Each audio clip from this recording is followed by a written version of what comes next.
Internet, good morning. This is Daybreak Sound 48 coming back at you guys with yet again another figure review. Today we are taking a look at something very different, something you've never seen me review on this particular channel, and it is none other than the DC Comics Multiverse Wonder Woman action figure by Mattel. Now, you might be like, Daybreak, what the heck are you doing? Why are you buying Mattel figures now? Like, what's going on? Well, this particular figure really caught my attention when I was at Toys R Us because it looked pretty freaking great. I mean, the first Wonder Woman figure that Mattel released for the Batman vs Superman, yeah, that thing was atrocious. But this one is actually not that bad. And to be honest, I think this face sculpt is a lot prettier than the freaking Mafex one that we got just recently. Now that's like a low blow to Mafex, but hey, it was that bad. The Mafex one, oh my god, but anyways, when I saw this particular figure, I knew I was going to be getting janky paint job, janky articulation, janky set of accessories, etc. But for a $14.99 to $20 figure, I was like, hey, why not? Let's actually take a look at this particular Wonder Woman. Now, as you guys can clearly see, I have her out of the package. And what does she come inside? Well, it's all of this stuff right here. So first, let's move her out of the way and let's take a look at all of her accessories. So the first accessory that you get with this Wonder Woman figure, it is none other than her sword. Now her sword does come out a little warped because of the way it was packaged, but hey, with a little bit of hot water, I'm sure you can strain this thing out. So there you go. Well, when it comes to detailing, it's nice, it's all there, but the plastic that they use is very, very rubbery, so yeah, it's kind of weird, but not bad when it comes to paint. Alright, moving on to Wonder Woman's shield. Now this I really, really like. The shield itself is just this matte gray, and you can kind of see some marbleizing or marble effect going on here because of the plastic that they used. It's this really rubbery material, but I like the way that they put this gold paint all around the shield in just certain spots, like over here you can see it, on like the outlining here you can see it, and it just looks nice. It's nothing too crazy, but it works. Now on the back here, this is where it gets really crappy. Like there's nothing. There's literally nothing. It is just this plastic. You even see it like all this crap right here and over here, and this piece you can clearly see it was glued onto this circular shield piece. So yeah, the back, ugh, but the front, very nice. Alright, moving on to the last accessory that you get with this particular figure. It is none other than Ares' shield. Now I gotta say, I really like the paint here. This shimmery silver is really nice. It has a little bit of like a little bluish hue to it, which is quite interesting. And I like how this part right here is just very, very nicely done.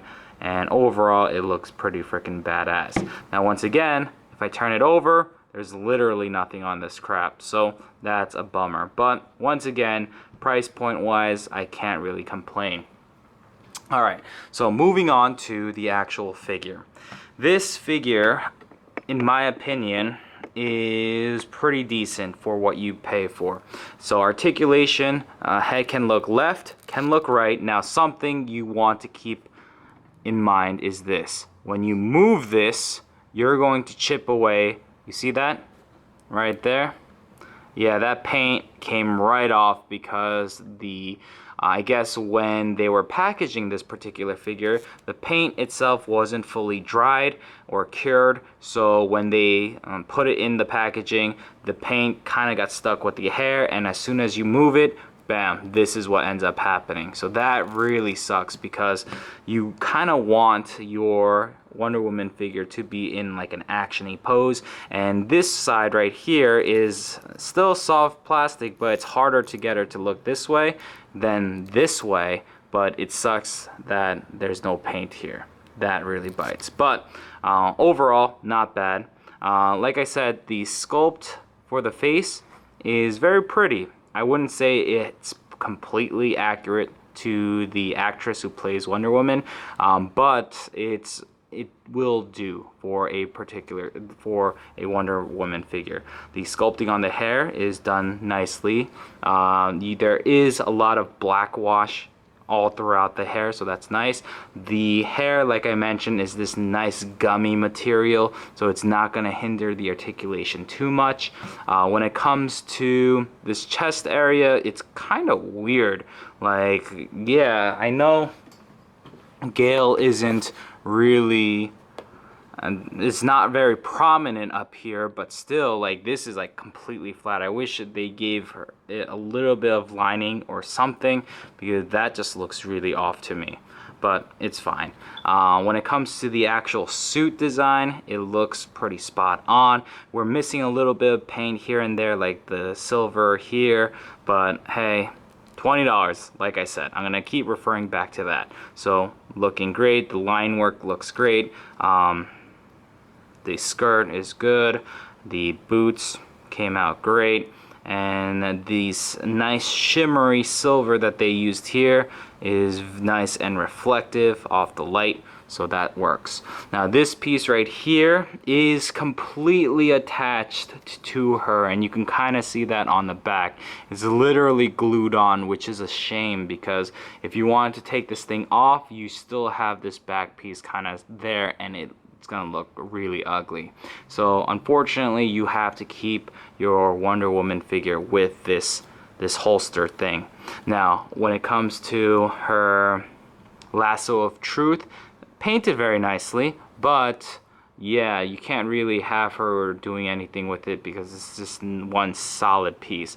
Now it is hinged right here, so you can pull off this peg and pull this off, but once again, what are you gonna do with this? I mean, if you wanted to have her hold it, you can, but other than that, that's pretty much it. Right here, you have this nice little slit, so you can put the actual sword in here as like a holster. So that works nicely. When it comes to articulation, head can look left, right, it can't look up, can't really look down, so that's a shame. This arm can go out that far, bicep swivel, less than 90-degree joint for the elbows. The hands can fully rotate, no pivots whatsoever. When it comes to upper diaphragm, nothing, but she does have a waist swivel. The legs can go out that far, can kick that far, does have a thigh cut right here, 90-degree knee joint right there. The leg or the feet can go down that far, can go up that far, and no rocker, so very limited in articulation. So with that said, let's get Wonder Woman fully prepared for battle, and we'll call it a day. So what you want to do is just slide her hands in and wedge her fingers in between. There you go, and she is ready for action. You know what, I want to have her with the sword, so give me a sec. So there you go, Wonder Woman is ready for battle. And once again, for a $20 figure, I think this is quite a nice looking piece. So with that being said, guys, this is an exclusive figure. It can only be found in Toys R Us, so please go check there. She should not be too difficult to come by. When I went to my local Toys R Us, we had like 2 full pegs with her in it with this version, so it shouldn't be too crazy. But yeah, you definitely want to pick this one up if you guys are a Wonder Woman fan. Now with that said, if you have any questions, comments, concerns, leave it in the comment section down below, and I'll make sure I get back to you as soon as I can. And with that said, guys, this is Daybreak 748. I'm signing out. Peace out, guys.